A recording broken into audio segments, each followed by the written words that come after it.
मेरे साथ दोहराएंगे। तत्कर्मजन्य बंधाय सा विद्याया विमुक्तये आयासाया परम कर्म विद्यान्याशिल्पनैपुणम्। विष्णु पुराण का यह श्लोक भारतीय शिक्षण मंडल का ध्येय श्लोक है, जिसका अर्थ हम पिछले 5 वर्षों से ध्यान में लेकर आ रहे हैं। इसका अर्थ है, कर्म वह है जो बंधन में ना बांधे और विद्या वह है जो मुक्त करे। बाकी सभी कर्म निरर्थक क्रिया और बाकी सभी अध्ययन मात्र कारीगरी है। इस नवीन विस्तारक वर्ग में भारतीय शिक्षा मंडल के आदरणीय अखिल भारतीय संगठन मंत्री जी, आदरणीय वर्ग प्रमुख जी और इस विस्तारक वर्ग में जो यहाँ बंधु भगिनी भाग लेने आए हैं और बाद में यहाँ से जो सारी ऊर्जा का संचय हम करके जाने वाले हैं अपने अपने कार्य क्षेत्रों में, और स्वयं को दीपक की तरह जलाकर प्रकाश देने वाले अपने अपने क्षेत्रों में ऐसे बंधु भगिनियों को मैं आपके चरणों में विनम्र नमस्कार करता हूँ। भारतीय शिक्षण मंडल का परिचय ऐसा यह बौद्धिक सत्र है। अभी पिछले गत 5 दिनों में और संवाद के माध्यम से, चर्चा से, मंडल से, बौद्धिक सत्रों के माध्यम से, अभ्यास कालांश के माध्यम से, ऐसे सारे अनेक सत्रों के माध्यम से भारतीय शिक्षण मंडल क्या है वो आपके ध्यान में आया ही है। और क्योंकि आप सभी अभी जब यहाँ आने से पहले एक माह प्रशिक्षु के रूप में आप कहीं न कहीं किसी स्थान पर, प्रांत में, जिले में आप रहे हैं, तो वहाँ पर भी जब आपने संगठन गढ़े चलो पुस्तक अपना है वो भी आपने ध्यान से बहुत अच्छे से उसका अध्ययन किया होगा और अपने संपर्क के माध्यम से बहुत सारे विषय आप सबके ध्यान में आ गए होंगे कि वास्तविक अर्थ में भारतीय शिक्षा मंडल क्या है, कैसे है, क्या काम करता है और वास्तव में भारतीय शिक्षण मंडल की आवश्यकता क्यों है और ये काम क्यों कर रहा है। ये सारे विषय आपके ध्यान में आ गए होंगे। उसकी गतिविधियाँ क्या हैं, कार्य पद्धति क्या है, कार्य प्रणाली क्या है, सोपान क्या है, ये सारा विषय आपके ध्यान में होगा। लेकिन मैं पुनः केवल एक स्मरण मात्र के लिए आपको ध्यान में कुछ विषय और निवेदन के रूप में मैं रखता हूँ। भारतीय शिक्षण मंडल की स्थापना से पहले मैं 199 वर्ष पहले जाता हूँ, 1823 में। हम सभी जानते हैं कि हमारा देश कुछ समय परतंत्र रहा और स्वतंत्रता के लिए कितने संग्राम, स्वाधीनता संग्राम हुए, वो सारा विषय अलग है, मैं उस विषय में नहीं जाता। जब देश हमारा परतंत्र हुआ तो जो अंग्रेजों ने जो काम किया 1823 में, उन्होंने पहले एक सर्वेक्षण किया। उस सर्वेक्षण में उन्होंने देखा कि 1823 में जो भारत में सर्वेक्षण उन्होंने किया तो वहाँ केवल और केवल जो सर्वेक्षण था, सभी वर्गों को शिक्षा का अधिकार था, सभी वर्णों को शिक्षा का अधिकार था और उस समय 100% साक्षरता थी भारत में, यानी कि सभी को अधिकार था शिक्षा का, सभी शिक्षा प्राप्त करते थे। और उनका एक षड्यंत्र था। आप लॉर्ड मैकाले का अगर चिट्ठी देखेंगे जो उसने अपने पिता को लिखी है, तो कैसे भारत की रीढ़ को तोड़ सकते हैं, उसलिए उन्होंने शिक्षा व्यवस्था में परिवर्तन यह बहुत आवश्यक है, उन्होंने कर दिया। और 1835 में वो शिक्षा का एक अधिनियम लेकर आए। उन्होंने शिक्षा का सरकारीकरण कर दिया, बहुत सारे वर्गों को, वर्णों को उन्होंने शिक्षा से वंचित कर दिया। और ये करने के बाद, ये उनकी एक योजना के साथ उन्होंने किया, कैसे शिक्षा व्यवस्था को छिन्न भिन्न किया, वो सारा किया। वो करने के बाद जब देश हमारा स्वतंत्र हुआ 1947 में, और 1947 में फिर एक सर्वेक्षण हुआ। उस सर्वेक्षण हुआ तो सर्वेक्षण में ध्यान में आया कि केवल 18% ही साक्षरता भारत में थी। इतना ये सारा नुकसान भारत का उन लोगों ने किया इस शिक्षा व्यवस्था के कारण। बाद में 1947 में जब देश स्वतंत्र हुआ, और जब देश स्वतंत्र हुआ तो सरकारें आई गईं, लेकिन इस ओर ध्यान किसी का गया ही नहीं। जो अभारतीयता के तत्व उन्होंने डाले हमारी शिक्षा व्यवस्था में, उस ओर किसी का ध्यान ही नहीं गया। और कुछ वर्षों के बाद 1969 में एक दिन आया और उस दिन से पहले मैं एक डॉक्टर एपीजे अब्दुल कलाम ने एक पुस्तक लिखी है, India 2020 a vision for the new millennium, ऐसा लिखा है उन्होंने। बहुत सारा सुंदर से उसमें उदाहरण दिए हैं कि भारत नंबर 1 बन सकता है। भारत में सभी प्रकार के संसाधन हैं, लेकिन भारत नंबर 1 बनता क्यों नहीं है? उन्होंने बहुत सारे उदाहरण दिए, लेकिन वो उदाहरण मैं आपके सामने नहीं रखता। उन्होंने उसमें लिखा है यह जो हीनता का भाव है, जो दासता का भाव है, उस शिक्षा व्यवस्था के कारण आया है। ऐसे बहुत सारे उदाहरण हैं। एक उदाहरण मैं आपके सामने रखता हूं। भारतीय शिक्षा मंडल का परिचय प्रारंभ करने से पहले एक परिवर्तन और क्या आया? जो शिक्षक का, जो शिक्षा जगत में, शिक्षा क्षेत्र में जो केंद्र बिंदु है, वो कौन है? शिक्षक। उस शिक्षक का सम्मान, जो प्रतिष्ठा थी, वह हम विस्मृत कर दिया, वो ध्यान में नहीं है। एक ऐसे ट्रेन में एक वृद्ध व्यक्ति जा रहे थे और कहीं ट्रेन रुकती है, 4-5 विद्यार्थी वहां चढ़ते हैं, बालक चढ़ते हैं, और चढ़ते हैं तो उनमें से एक विद्यार्थी बोलता है कि देखो ये हमारा इंग्लिश का टीचर है, ये हमें पढ़ाता था और ये हमें मारता था, ऐसे करके। उन्होंने कहा ठीक है बैठे रहने तो, क्या करना है उससे। बैठ गए, वो गुरु भी बैठा है वहाँ, वृद्ध गुरु, वो पहचान नहीं पाया। तो एक ने, उसमें एक विद्यार्थी ने कहा, एक बालक ने कहा कि चलो ऐसा करते हैं, ट्रेन की जो जंजीर है इसको खींच देते हैं, ट्रेन कहीं रुकेगी, आनंद लेते हैं, ऐसा उसने कहा। एक ने कहा नहीं, जुर्माना लगेगा, जेल भी हो सकती है। एक ने कहा नहीं, जुर्माना तो लगेगा, 500 रुपये कितना लेगा, ऐसा करते हैं 4 लोग हैं, हम लोग कुछ पैसे इकट्ठे कर लेते हैं। तो किसी ने 200 रुपये दिए, किसी ने 200 का नोट दिया, किसी ने 100 के नोट दिए, और ऐसे करके किसी ने 50 के नोट दिए। ऐसे 4-5 लोग थे, तो उन्होंने ऐसे करके 2 200 के नोट, 2 500 के नोट, बाकी 100 के नोट ऐसे थे। और एक ने क्या किया, एक ने वो जेब में रख लिया। वो सारा वृद्ध देख रहा था ये क्या कर रहे हैं, कैसे कर रहे हैं। तो वृद्ध ने निवेदन किया हाथ जोड़कर, कहा कि ऐसा क्यों करते हो, ऐसा क्यों कर रहे हो। तो एक ने कहा कि ऐसा करते, इसी का नाम लगा देंगे, जंजीर खींचते हैं और कह देंगे इसने खींची है, ऐसा कहा। वृद्ध ने कहा मुझे क्यों फंसाते हो यार, मेरे पास पैसा भी नहीं है, मुझे जुर्माना देना पड़ेगा, जेल भी हो सकती है, ऐसा। लेकिन वो बालक नहीं माने। एक ने जंजीर खींची, थोड़ी देर बाद पुलिस आ गई, टीटी भी आ गया, और उन्होंने पूछा किसने खींचा है, क्या हुआ, कैसे हुआ। तो उन्होंने इशारा कर दिया, ये वृद्ध बैठा है ना, वो गुरु नहीं कह रहे, शिक्षक नहीं कह रहे, उस प्रकार का आदर और सम्मान जैसा रहना चाहिए वैसा नहीं है, इस वृद्ध ने खींची जंजीर, ऐसा कहा उसने। उस वृद्ध ने कहा कि नहीं ये मैंने नहीं खींची है, टीटी से कहा। वो टीटी और पुलिस वाले उस वृद्ध को बहुत उल्टा सीधा बोलने लगे। तो उस वृद्ध ने कहा कि नहीं मैंने नहीं खींची है, वो इन्होंने खींची है। और जरा देखिए मेरे पास जो पैसे थे ना, मेरे पास 1200 रुपये थे, 2 ऐसे 2 200 के नोट थे, 2 50-50 के नोट थे, और बाकी 100 के नोट थे। ऐसे 1200 रुपये मेरे पास से, 1200 रुपये भी इन्होंने ले लिए मुझसे, और इस लड़के की जेब में है, ऐसा कहा उसने गुरु ने। वो जो गुरु का अनुभव है ना, वो अनुभव तो रहता ही है ना। तो ऐसा कहा, टीटी ने और पुलिस ने उसको देखा, वो 1200 रुपये निकल के आ गए। बाद में उन विद्यार्थियों को लेकर वो पुलिस वाले उनको लेके चले गए। तो यानी कि कहने का मतलब है कि जो गुरु के प्रति जो आदर और सम्मान था, वो सम्मान खो गया। गुरु के प्रति जो श्रद्धा का भाव जो रहना चाहिए था, वो कहीं खो गया। और इसलिए यह अभारतीयता मैंने शब्द बोला, और इसलिए चिंतन हुआ, मनन हुआ। 1969 का एक दिन आया, 27 मार्च 1969 रामनवमी का दिन था। उस दिन 25 मनीषी, 25 विद्वान शिक्षाविद बैठे, शिक्षा में कैसे भारतीयता आए इस पर उन्होंने चिंतन किया। हम जो अभारतीयता के तत्व हैं इनको हम कैसे नष्ट करें, कैसे इसको अपने शिक्षा व्यवस्था से हटाएं, इस दृष्टि से उन्होंने चिंतन किया और विचार किया। वे एक साथ बैठे, श्री राम मंत्री जी अपने कार्यकर्ता थे मुंबई में, उनके घर पर बैठे, और उस बैठक में संघ के माननीय सरकार तत्कालीन बाला साहब देवव्रत जी उस बैठक में उपस्थित थे। उस बैठक में उनका मार्गदर्शन प्राप्त हुआ। ऐसे उस दिन से, रामनवमी के दिन से भारतीय शिक्षा मंडल की स्थापना हुई। रामनवमी के दिन इस भारतीय शिक्षा मंडल के स्थापना का बीज पड़ा, इसलिए हम पूरे देश भर में स्थापना दिवस के कार्यक्रम रामनवमी के दिन करते हैं। और बाद में 1 महीने के बाद, 1 महीना क्या ऐसे कुछ 15-20 दिनों के बाद 19 अप्रैल 1969 को वहाँ मुंबई चैरिटी कमिश्नर से हमें पंजीयन प्राप्त हुआ, हमारा पंजीकृत हो गया संगठन। ऐसे ये ऐसी छोटी सी एक मैंने बताया कि स्थापना कैसे हुई।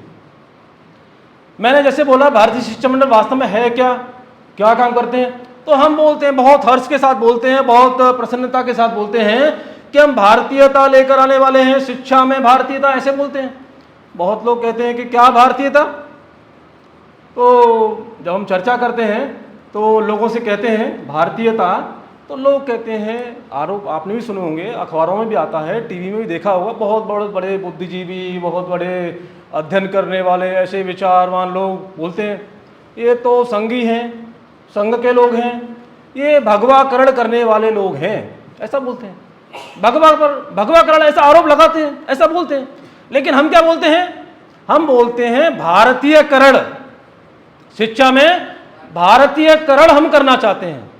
और शिक्षा में भारतीयकरण यानी कि क्या? इसलिए मैंने कहा भारतीय शिक्षण मंडल एक वैचारिक संगठन है, कोई संख्या बढ़ानी ऐसा नहीं है। इसलिए अपना जो संगठन है वो क्या है? क्लास संगठन है, मास संगठन नहीं है, विद्यार्थी परिषद की तरह या विद्या भारती या फिर विश्व हिंदू परिषद। हमको भीड़ नहीं बढ़ानी। तो इसलिए भारतीयता यानी कि क्या? इस विचार को, जो हमारा वैचारिक संगठन है, उसके विचार को हम दो भागों में देखकर समझ सकते हैं। एक है भारतीयता की संकल्पना और दूसरा है इस भारतीयता को शिक्षा में लागू करना। ऐसे दो भाग हैं। अब लोग पूछते हैं भारतीयता क्या है? हम कहते हैं भारतीयता, भारतीय ज्ञान परंपरा, भारतीय मूल्य केंद्रित, तो ऐसे बहुत सारे शब्द बोलते हैं ना। जैसे पूरा अभी ध्येय वाक्य पढ़ा, तो ध्येय वाक्य में पूरा आया राष्ट्रीय पुनरुत्थान के लिए प्राथमिक से लेकर उच्च शिक्षा, संपूर्ण शिक्षा को भारतीय मूल्यों पर आधारित, भारतीय संस्कृति की जड़ों से पोषित और भारत केंद्रित बनाने हेतु नीति, पाठ्यक्रम, पद्धति में भारतीयता को लाने के लिए आवश्यक अनुसंधान, प्रबोधन, प्रशिक्षण, प्रकाशन और इन सब के लिए संगठन करना शिक्षण मंडल का ध्येय है। शब्द आया इसमें भारतीयता, लेकिन लोग इसको पकड़ के बैठ जाते हैं और इसको स्पष्ट करना बहुत आवश्यक है। इसलिए भारतीयता यानी कि है क्या, ये थोड़ा देखने वाला विषय है।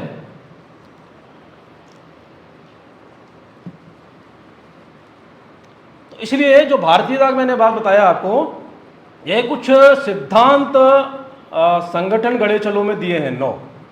नौ सिद्धांत हैं, और वो 9 सिद्धांत हमने या आपने या लोगों ने नहीं दिए हैं। ये सभी सिद्धांत अनादिकाल से चलते आ रहे हैं। हमारे ऋषियों ने वैज्ञानिकता के आधार पर इनको प्रयोग किया है और इनकी समझ उनको थी, इसलिए ऐसे मैं केवल उनको छूता हूं। ऐसे 9 तत्व, 9 सिद्धांत हैं। एक है एकात्म दृष्टि।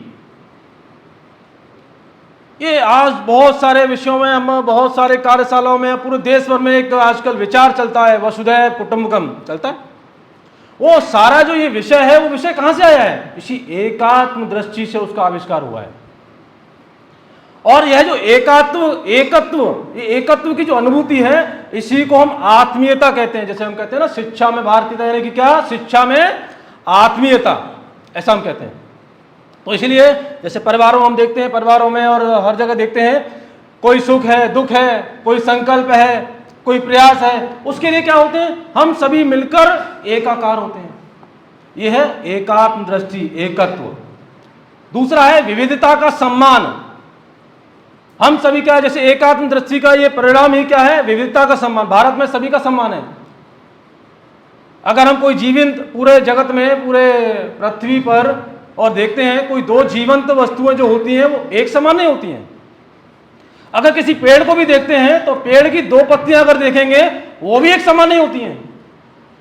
और भारत में रहने वाले लोग अन्य वेशभूषा धारण करने वाले लोग हैं, अन्य प्रकार के खान पान रखने वाले लोग हैं, अनेकों प्रकार की भाषाएं बोलने वाले लोग हैं, अनेकों प्रकार की परंपराओं का पालन करने वाले लोग हैं। ऐसे अनेक लोग हैं, हम सभी का सम्मान करते हैं। इसलिए क्या है? भारत में विविधता का सम्मान है। तीसरा है दिव्यत्व प्रकटन ही जीवन ध्येय। जो दिव्यत्व है यानी कि जो पूर्णता है, वो जीव में पहले से ही विद्वान है, पूर्व से ही विद्वान है। स्वामी विवेकानंद जी इसको कहते हैं कि जो मनुष्य में अंतर्निहित जो पूर्णता है, उसी का अभिव्यक्ति ही करना, वही शिक्षा है। और आप अपनी उंगलियों को भी देखेंगे तो सभी का उंगलियां अगर चेक करेंगे, फिंगरप्रिंट्स बोलते हैं ना, आजकल कोई चोरी होती है, कुछ होता है तो फिंगरप्रिंट देखते हैं ना, फिंगरप्रिंट देख लो उससे पता लग जाएगा, ऐसे वो सारे निकल के आते हैं ना सारे।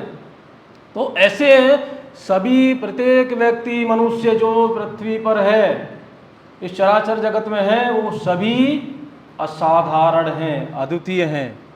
जैसे माननीय अखिल भारतीय संगठन मंत्री जी ने उद्घाटन सत्र में कहा था, कोई एक व्यक्ति साधारण नहीं है। ये मैं नहीं कहता, ये आप खुद चेक कर सकते हैं।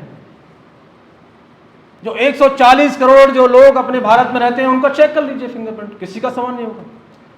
भारत में नहीं, पूरे विश्व में 7 अरब जो जनसंख्या है उसको आप देख लीजिए, और जो मर गए उनका भी देख लीजिए, किसी का फिंगरप्रिंट समान नहीं होता।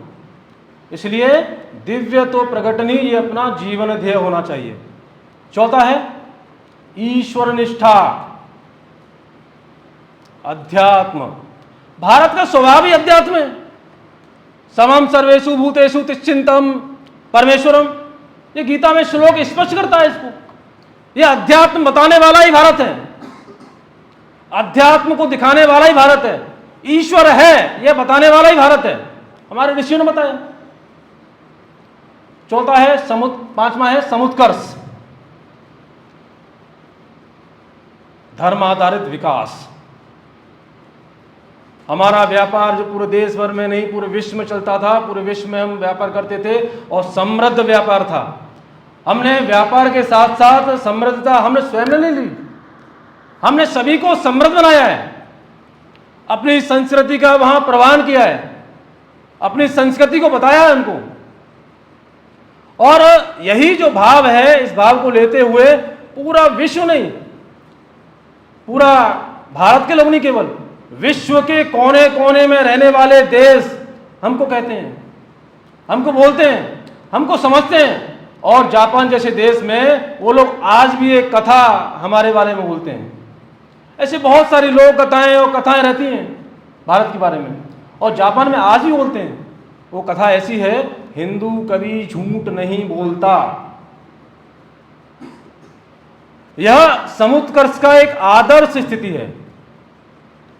पांचवा है सामूहिक चरित्र, छठवां सामूहिक चरित्र, यानी कि क्या, राष्ट्रीयता। भारत की संस्कृति में ही सामूहिकता है। अगर हम वैदिक अपनी प्रार्थनाएं देखते हैं तो वो सभी, अगर आप देखेंगे तो वो सभी बहुवचन में है। और यहां बचपन से ही बालक के मन में त्याग की भावना हम डालते हैं, वो बचपन से सीखता है। बड़ी इकाई के लिए कैसे त्याग करना, वो सीखता है बचपन से। समाज के लिए, राष्ट्र के लिए त्याग करना है, सब कुछ त्याग कर देना। ये उदाहरण हमारे सामने यहां बैठा है। हम अपने जीवन का अमूल्य जो समय है वो देकर राष्ट्र के लिए, देश के लिए देना, अपने लिए नहीं। सातवां है पारिवारिक मूल्य। भारतीय संस्कृति संबंधों की संस्कृति है, पश्चिम की संस्कृति नहीं है। पश्चिम में क्या होता है, हेलो मिस्टर, हेलो प्रोफेसर, ऐसा बोलते हैं ना। टीचर को क्या बोलते हैं, प्रोफेसर, मिस्टर। बहन को क्या बोलेंगे, लेडीज, बस ऐसा कुछ बोलते हैं। लेकिन अपने यहाँ क्या होता है, बोलते हैं ना भाई, बहन, ताऊ, ताई, चाचा, चाची, मौसी, किसी को बोलते हैं। ये संबंधों की संस्कृति है। सभी से हमारा कोई ना कोई एक संबंध है। एक है आठवां दायित्व बोध। हम सभी को अपना अपना सभी को दायित्व बोध रहता है।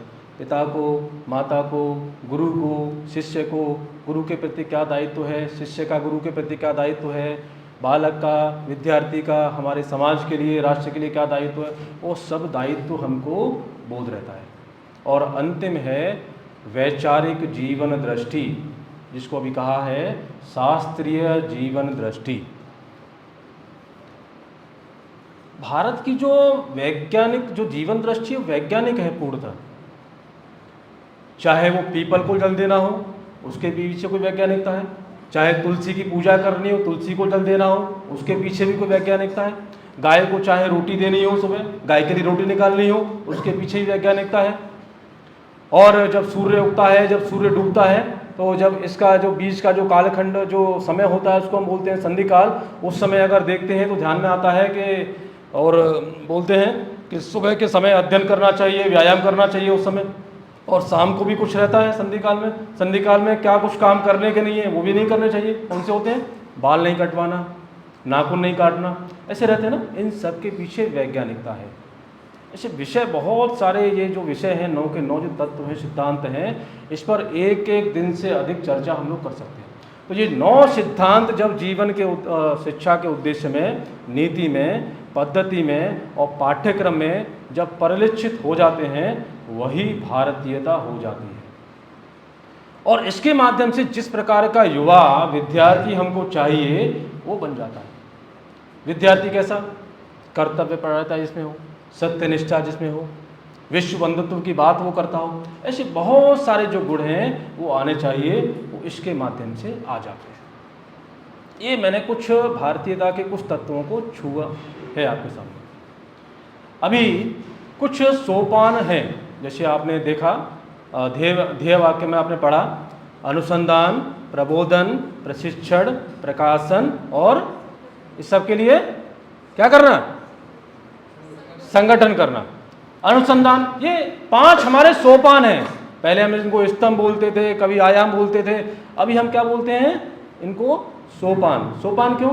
क्योंकि ये एक के बाद एक करने का काम है, एक के बिना दूसरा काम नहीं कर सकते। एक है अनुसंधान, जो भारतीय ज्ञान परंपरा में जो ज्ञान निहितता है उस पर शोध करना, और सभी विषयों में भारतीय दृष्टि से शोध करना, और उसको समाज के सामने तर्क के साथ रखना, और इसके माध्यम से कार्यशालाएं करना, पुनरुत्थान के लिए अनुसंधान, इस प्रकार की कार्यशालाएं हम लोग आयोजित करते हैं। ये अनुसंधान हो गया। प्रबोधन, समय समय पर आपने देखा होगा, समय समय के कालखंड में कुछ कुछ चीजें, भारतीयता की संस्कृति, परंपराएं, ऐसे बहुत सारे विषय, शिक्षा से अलग भी विषय, शिक्षा के विषय तो हैं ही, वो सारे हो जाते हैं। तो इसलिए प्रबोधन की आवश्यकता रहती है। कार्यशालाओं के माध्यम से, व्यक्तिगत संपर्क के माध्यम से, सभाओं के माध्यम से, शिक्षकों से करना, विद्यार्थियों से करना, अभिभावकों से संपर्क करना और उनको बताना, कार्यशाला आयोजित करना, यह प्रबोधन हो गया। तीसरा है प्रशिक्षण। प्रशिक्षण, अभी इसको प्रशिक्षण ऐसा शब्द हम पिछले गत वर्षों से इसको करते आ रहे हैं, लेकिन अभी इसको नाम दिया है प्रेरणा। हम प्रेरणा देंगे, प्रशिक्षण हम देने वाले नहीं है, क्योंकि मनुष्य को प्रशिक्षित कोई नहीं कर सकता। शिक्षक को प्रशिक्षण हम नहीं दे सकते, इसलिए इसको नाम दिया है प्रेरणा। हम केवल उनको प्रेरित कर सकते हैं, ओरिएंटेशन, ऐसा इसको नाम दिया। और इसके माध्यम से शिक्षक स्वाध्याय, ऐसी बहुत सारी आनंदशालाएं हम लोग करते हैं, संस्था चालक परामर्शदाता, अभिभावक उद्बोधन और विद्यार्थी विकसन, ऐसे बहुत सारी आनंदशालाएं हम लोग इसके माध्यम से आयोजित करते हैं। चौथा है प्रकाशन। जो हमारा विचार है वो साहित्य के माध्यम से समाज में जाना चाहिए। जो हमारा विचार है शिक्षा क्षेत्र में जाना चाहिए।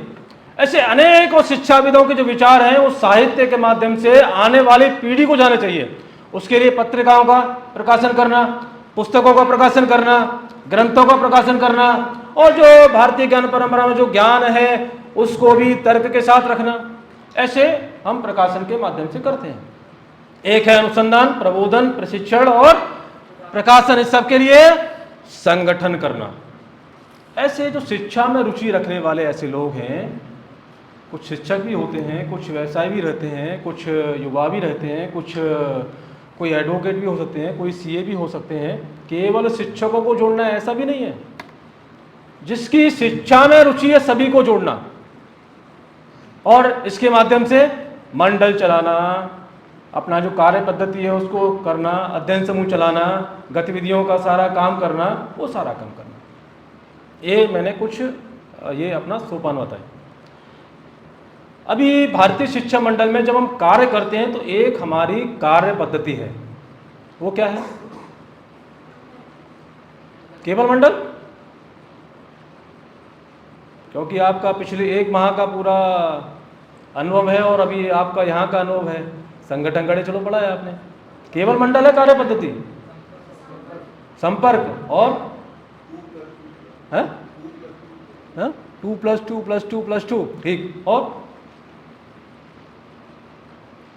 अपनी कार्य पद्धति क्या है?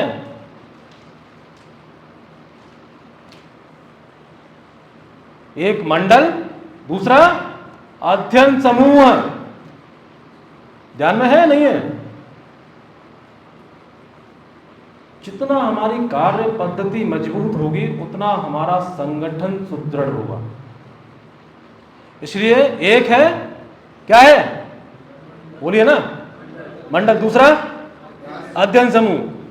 मंडल का सबको ध्यान में है, मंडल यहाँ चलाया है, सभी संयोजक रहते हैं, सभी उसमें चर्चा करते हैं और बहुत सारी चीजें उसमें रहती हैं। शिक्षा का विषय हो या कोई समसामयिक कोई विषय हो, वहाँ चर्चा करते हैं, पूरा 1 घंटा चर्चा रहती है। उसमें क्या रहता है? मंडल की क्या है, कुछ परिकल्पना, 4 बिंदु है ना, क्या क्या है वो बोलिए ना आप लोग। हाँ, नियमित होना चाहिए, रेगुलर। दूसरा सकारात्मक चर्चा। तीसरा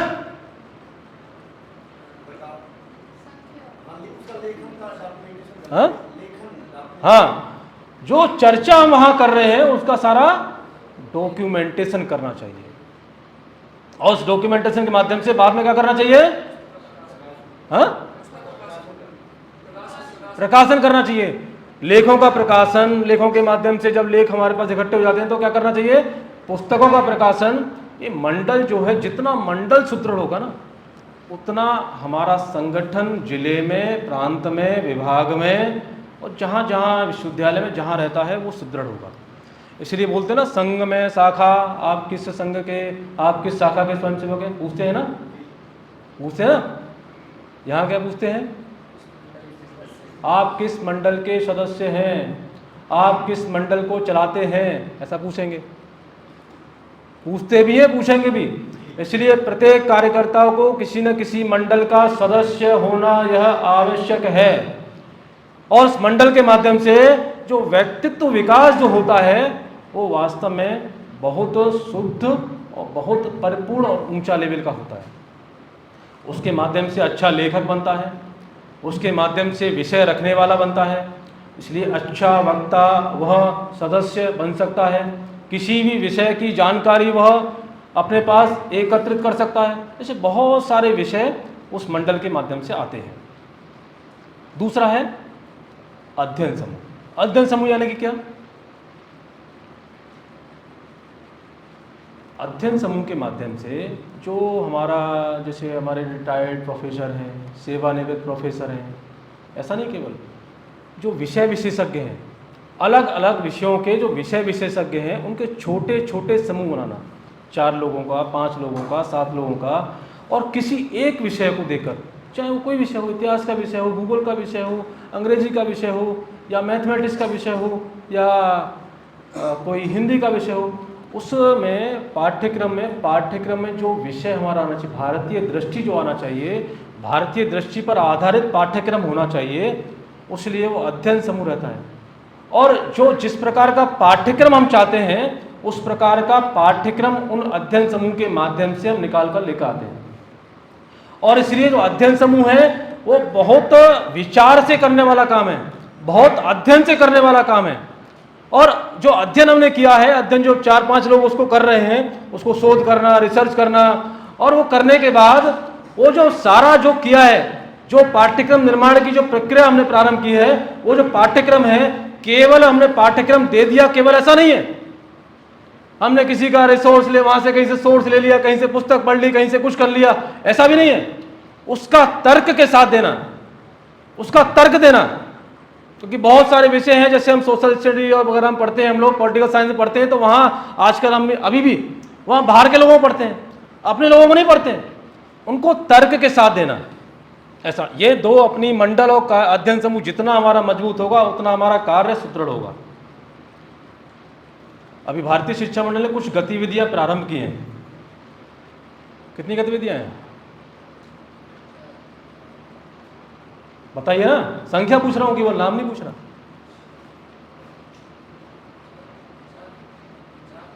4 और केवल संख्या पूछ रहा हूं, नाम नहीं।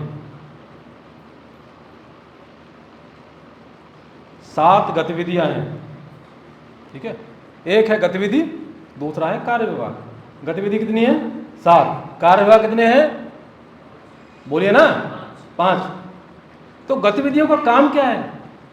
गतिविधि का काम केवल कार्यक्रम करना नहीं है, गतिविधियों का काम केवल इवेंट करना नहीं है, केवल संख्या बुलाकर उनको कार्यक्रम कर देना ऐसा नहीं है। इन गतिविधियों के माध्यम से समाज जीवन में और शिक्षा के क्षेत्र में हम परिवर्तन क्या लेकर आने वाले हैं, वो गतिविधि का काम है। इस गतिविधि से हम क्या परिवर्तन लेकर आए हैं, वो हमारा काम है। केवल इवेंट करना यह गतिविधि का काम नहीं है। ऐसे 2 प्रकोष्ठ हैं, 3 प्रकल्प हैं, एक युवायाम और एक प्रकाशन विभाग। ऐसे प्रकोष्ठ यानी कि क्या? सेल। एक है अनुसंधान प्रकोष्ठ, दूसरा है, बोलिए ना, शैक्षिक प्रकोष्ठ। प्रकल्प कितने हैं? महिला प्रकल्प, गुरुकुल, शालेय और युवायाम और प्रकाशन विभाग। कितने हुए? 7। अनुसंधान प्रकोष्ठ और शैक्षिक प्रकोष्ठ ये क्या है? सेल हैं, अनवरत चलने वाले काम हैं। प्रकल्प क्यों बोला? प्रोजेक्ट। ये क्या है? टारगेट ओरिएंटेड, क्योंकि ये काम जो है कभी ना कभी खत्म होने वाले काम है। प्रकोष्ठ क्या है? अनवरत चलने वाले काम है। ये ध्यान में रखना इन विषयों को, लिख भी लेना, क्योंकि बार बार इसमें लोग पूछते हैं प्रकोष्ठ क्यों नाम दिया है, प्रकल्प नाम क्यों दिया है, इनका 2 का नाम प्रकोष्ठ क्यों है, इनका नाम प्रकल्प क्यों है, तो लोग पूछते हैं, उनको बताना। अनुसंधान प्रकोष्ठ है, तो जैसे मैंने बताया था प्रारंभ में, जो भारतीय ज्ञान परंपरा उसको शोध के माध्यम से रखना, प्रत्येक विषय में भारतीय जीवन दृष्टि से, भारतीय दृष्टि से शोध हो, ये सारा विषय। पुनरुत्थान के लिए अनुसंधान, ये सारा कार्यशाला आयोजित करना, और पाठ्यक्रम की समीक्षा भी इसमें आता है। पाठ्यक्रम का निर्माण करना, शोध के साथ उसको बताना, ये सारा विषय भी इसमें आता है। तो यानी कि एक है आपका इसमें पुनरुत्थान की अनुसंधान, इस पर कार्यशाला आयोजित करना, शोध की दृष्टि उनमें उत्पन्न हो, विद्यार्थियों में, बालकों में और सभी लोगों में। ऐसा एक इसमें सेशन रहता है, ब्रेन स्टॉर्मिंग सेशन। ऐसा ये 2 चीजें हैं। एक है शैक्षिक प्रकोष्ठ। शैक्षिक प्रकोष्ठ यानी कि क्या? ये भी सेल है, अनवरत चलने वाला काम है, यानी कि कुछ शिक्षाविदों को जोड़कर चर्चा कर और उनको करने के बाद पाठ्यक्रम निर्माण करना। इसमें 3-4 काम रहते हैं। पाठ्यक्रम निर्माण केवल ये नहीं है, पाठ्यक्रम निर्माण भारतीय दृष्टि से एक, दूसरा जो पाठ्यक्रम पहले से है उसकी समीक्षा करना, उसमें भारतीयता के तत्व हम कैसे कर सकते हैं वो सारा, और जो पहले से ही परिपूर्ण है उसको भी देखना, देखते रहना, क्योंकि समाज जब परिवर्तन होता है कालखंडों में तो क्या करते हैं हम लोग, परिवर्तन की आवश्यकता भी रहती है। इसलिए शैक्षिक प्रकोष्ठ। एक है महिला प्रकल्प। जैसे माननीय अखिल भारतीय संगठन मंत्री जी ने पहले उद्घाटन सत्र में एक बताया था, गर्भ से ही शिक्षा मिलती है। तो पहली गुरु कौन है बालक की? माँ ही है। जो अनौपचारिक जो शिक्षा देने वाली है वो कौन है? माता ही है। भोजन कैसे करना है, बैठना कैसे है, कैसे चलना है, हाथ पकड़ के चलाना सिखाना, तो अनौपचारिक शिक्षा कौन देता है? माता देती है। इसलिए जब प्राचीन काल में जब गुरुकुल चलते थे, तो गुरुकुल के कालखंड में उस समय जब गुरु थी तो गुरु माता ऐसा बोलते थे। वो सारा भोजन की व्यवस्था करना, चिंता करना, बालक कहाँ है, कैसा है, तो वो गुरु माता करती थी। तो ये बहुत सारी 3 अपनी परियोजना उसमें चलती हैं। तो इसलिए बहनों को भी, महिलाओं को भी संगठित करना और इस काम में लगाना, ऐसे बहुत सारे कार्यक्रम रहते हैं। एक है अपना शालेय प्रकल्प। शालेय मतलब जो विद्यालय रहते हैं, स्कूल रहते हैं, उनका वातावरण कैसा होना चाहिए, उनके वातावरण में कैसे भारतीयता आए, ये शालेय प्रकल्प करता है। और बहुत सारे कार्यक्रम करता है, बहुत सारी आनंदशालाएं करता है। शिक्षक स्वाध्याय होगी, शिक्षकों का मन जो है कैसे गौरव से ओतप्रोत हो कि मैं शिक्षक हूँ। देखने को मिलता है ना, बहुत सारे शिक्षक बोलते हैं कि मैं सेल्फ फाइनेंस कॉलेज में हूँ, अरे मैं गेस्ट फैकल्टी हूँ, मैं कॉन्ट्रैक्ट फैकल्टी हूँ, अरे वो परमानेंट टीचर है, मन में रहता है ना। और मुझे 16,000 मिलती है, उसको 2 लाख तनख्वाह मिलती है। ये सैलरी का विषय नहीं है, वेतन का विषय नहीं है। वह जो शिक्षक है, मैं शिक्षक हूँ, मेरा क्या कर्तव्य है समाज के लिए, विद्यार्थियों के लिए, वह भाव आए। शिक्षक स्वाध्याय के माध्यम से हम लोग करते हैं, पूरे देश भर में करते हैं। एक है विद्यार्थी विकसन, विद्यार्थियों के विकास के लिए। एक है अभिभावक उद्बोधन, अभिभावक भी शिक्षा का जितना गुरु जितना भाग रहता है वो भी उतना भाग रहता है, वह भी सहभागी होना चाहिए, इसलिए उसका भी मन माने। और एक जो संस्था चलाते हैं संस्था चालक, उनके मन में भी ये विषय आना चाहिए, इसलिए संस्था चालक परामर्श ऐसे हम लोग कार्यक्रम करते हैं। इसलिए ये भी एक बहुत महत्वपूर्ण काम है शालेय प्रकल्प का, और बहुत बड़ा काम है। इसलिए हमको प्रत्येक विद्यालय तक पहुंचना इस प्रकल्प के माध्यम से वो आवश्यक है। एक है गुरुकुल प्रकल्प।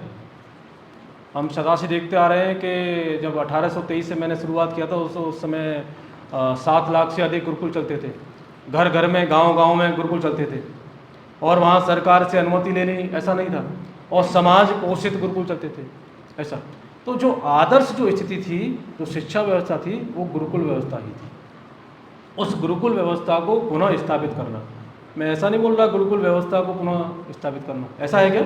ऐसा नहीं है। पेड़ के नीचे चलेगा गुरुकुल, ऐसा नहीं है।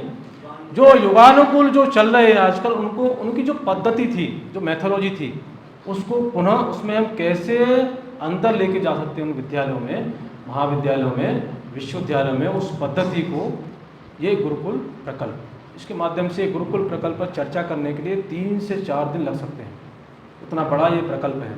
बहुत सारे गुरुकुल भारतीय शिक्षा मंडल की प्रेरणा से देश भर में चलते हैं। अभी कुछ प्रारंभ भी हुए हैं, और अभी कुछ एक आगरा में भी प्रारंभ होने वाला है। ऐसे ये 5 मैंने आपको गतिविधि बताई। एक है युवा आयाम।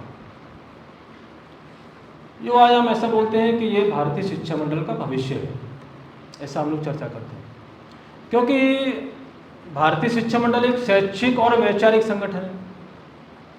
इसलिए युवा आयाम का जो काम है वो भी एक स्पष्ट काम है।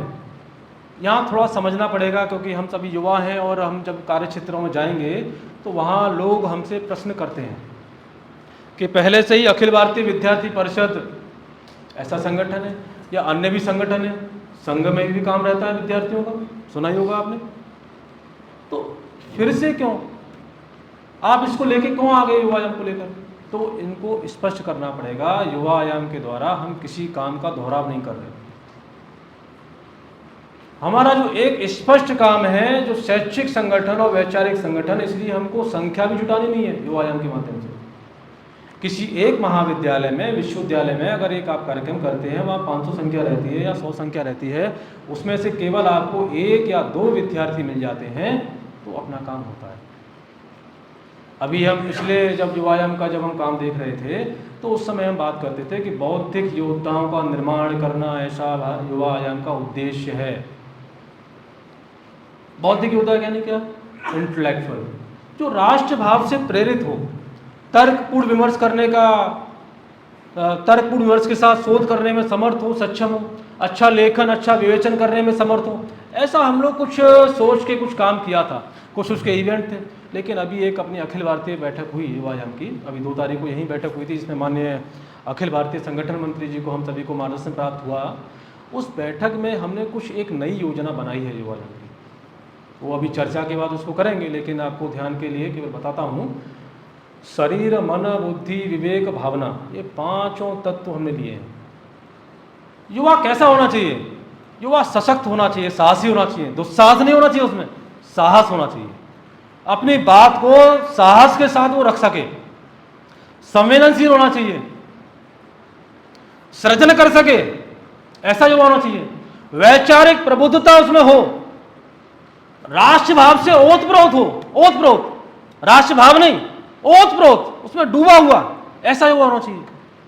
ऐसा कुछ हमने इसकी योजना और रचना की है।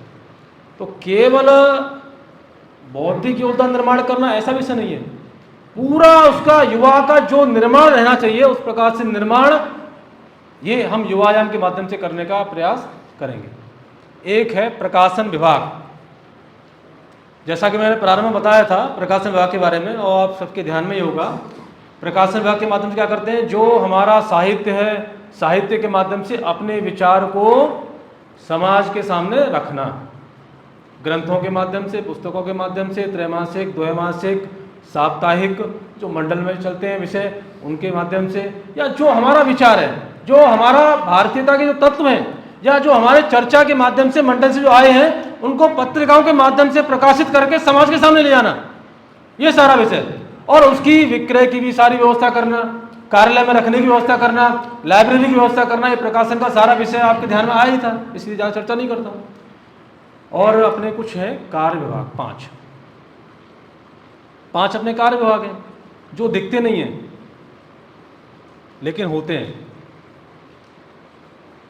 ये संगठन के कुछ 5 ऐसे स्तंभ हैं जो दिखते नहीं है लेकिन होते हैं। एक है, बोलिए नाम, प्रचार विभाग। एक है संपर्क विभाग, कार्यालय, कोष और विश्वविद्यालय इकाई। प्रचार किसका? विचार का प्रचार। अपना प्रचार नहीं करना। विस्तारक वर्ग हो रहा है तो 8 तारीख को मोबाइल मिल जाएगा तो बैनर के पीछे फोटो खिंचाकर आज मैं विस्तारक वर्ग में रहा, 7-8 दिन में रहा, ऐसा नहीं करना है। अपना बहुत सुंदर सी फोटो डाल के कर दिया फेसबुक पर, भारतीय शिक्षा मंडल के अभ्यास वर्ग में, ऐसा नहीं करना है। अपने विचार का प्रचार। एक है संपर्क।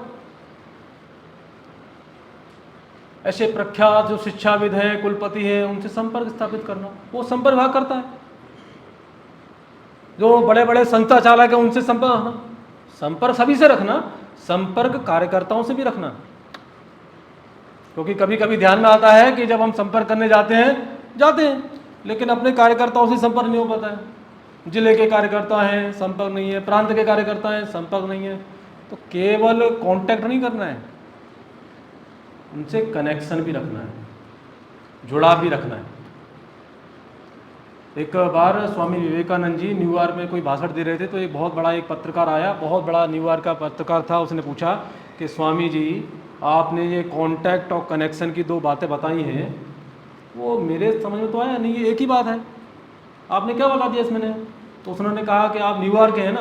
बोले हाँ। तो उसके मन में आया कि मैं प्रश्न पूछ रहा हूँ, तुम मुझसे प्रश्न पूछ रहे हो, ऐसा उसके मन में आया। तो उसने कहा कि आपके घर में कितने लोग हैं?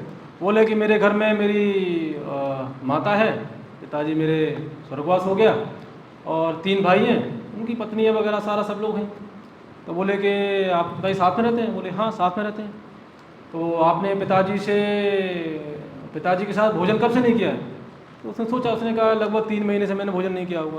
बोले अच्छा। तो अपने पिताजी के साथ कब से आप बात नहीं किया?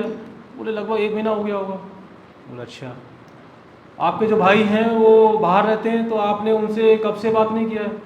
तो उसने कहा कि लगभग 2 वर्ष हो गए होंगे। मिले कब से नहीं है? तो उन्होंने कहा लगभग 4 से 5 वर्ष हो गए, मिले नहीं हैं। तो ऐसी स्थिति है। तो उन्होंने कहा स्वामी जी ने, आपका उनसे संपर्क तो है लेकिन कनेक्शन नहीं है, इसलिए कार्यकर्ताओं के साथ भी कनेक्शन रखना, जो और लोग जो संपर्क करते हैं उनसे भी कनेक्शन रखना। इसलिए इसको कॉन्टैक्ट और कनेक्शन, इसको भी थोड़ा ध्यान में रखना। कार्यालय का सारा विषय उन्होंने बहुत विस्तृत रूप से लिया था। कार्यालय होना चाहिए, कैसा होना चाहिए, वहाँ क्या क्या व्यवस्था होना चाहिए, लाइब्रेरी होना चाहिए, आगंतुक आएगा तो कैसे करेगा, अभ्यागत कोई आएगा तो कैसे उसको सम्मान देना है, स्माइल करना है, गुस्सा नहीं होना है, ऐसा ये सारा विषय कार्यालय का आपके ध्यान में आ ही गया था। एक रहता है कोष विभाग, क्योंकि अर्थ के बिना कुछ नहीं चलता है। कार्यक्रम करना है तो कोष लगेगा, प्रवास करना है तो कोष लगेगा, इसलिए कोष को भी कैसे सुदृढ़ करना है इसकी भी चिंता अपने अपने कार्य क्षेत्रों में, अपने अपने प्रांतों में करना। और अंतिम है विश्वविद्यालय इकाई। विश्वविद्यालयों में क्योंकि उच्च शिक्षा में अपना काम बहुत तेजी से बढ़ा है, इसलिए विश्वविद्यालयों में भी स्वतंत्र, जैसे जिला कार्यकारिणी है वैसे ही विश्वविद्यालय इकाई बनाना, और वो भी स्वतंत्र रूप से वे सभी अनुसंधान का, प्रबोधन का, प्रशिक्षण का, प्रकाशन का और वो सारे 4 काम करें, और सभी गतिविधियों का वो लोग वहाँ कार्यक्रम करें विश्वविद्यालय में। स्वतंत्र रूप से सहयोग रहेगा, संपर्क रहेगा, लेकिन स्वतंत्र रूप से उनको भी कार्य वहाँ करना चाहिए। अनुसंधान प्रकोष्ठ का, शैक्षिक प्रकोष्ठ का, या जो अन्य प्रकार की जो अपनी गतिविधियाँ हैं जी। ये सारा मैंने कुछ शिक्षा मंडल का जो परिचय था केवल आपके स्मरण के लिए किया। ये सारा मुझे पूरा विश्वास है कि आपको पहले से ही ध्यान में था, इसलिए अंत में केवल 2 वाक्य कहकर मैं अपनी बात को विराम करता हूँ, क्योंकि आप सभी अपने अपने कार्य क्षेत्रों में जाने वाले हैं। 2 चीज़ें ध्यान में अवश्य रखना। जैसे कल माननीय गणपति जी ने बहुत अच्छा विषय 2+2+2+2 लिया होगा, वो सदैव ध्यान में रखना, उसका सदैव पालन करना। और दूसरा, अध्ययन स्वाध्याय, ये जो तप है, जो साधना है, जो अध्ययन के रूप में और स्वाध्याय के रूप में हम लोग करने वाले हैं, इसको कभी मत छोड़ना। क्योंकि जो अध्ययन जो आप करने वाले हो, क्योंकि सभी जब आप कार्य क्षेत्र में जाओगे तो भारतीय शिक्षा मंडल का कार्यकर्ता है, भारतीय शिक्षा मंडल का विस्तारक है, भारतीय शिक्षा मंडल का प्रांत का संगठन मंत्री है, इसके पास शिक्षा क्षेत्र के सभी समस्याओं का जवाब है, ऐसा वो सोचते हैं। इसलिए अध्ययन कभी मत छोड़ना। इसलिए हम लोग हमेशा कहते हैं, उन्होंने उद्घाटन सत्र में कहा था कि 10 पृष्ठ पढ़ना और 1 पृष्ठ लिखना, ये कभी मत छोड़ना। इसलिए अपनी इतना मैं निवेदन करके अपनी वाणी को विराम देता हूँ। सभी को नमस्कार।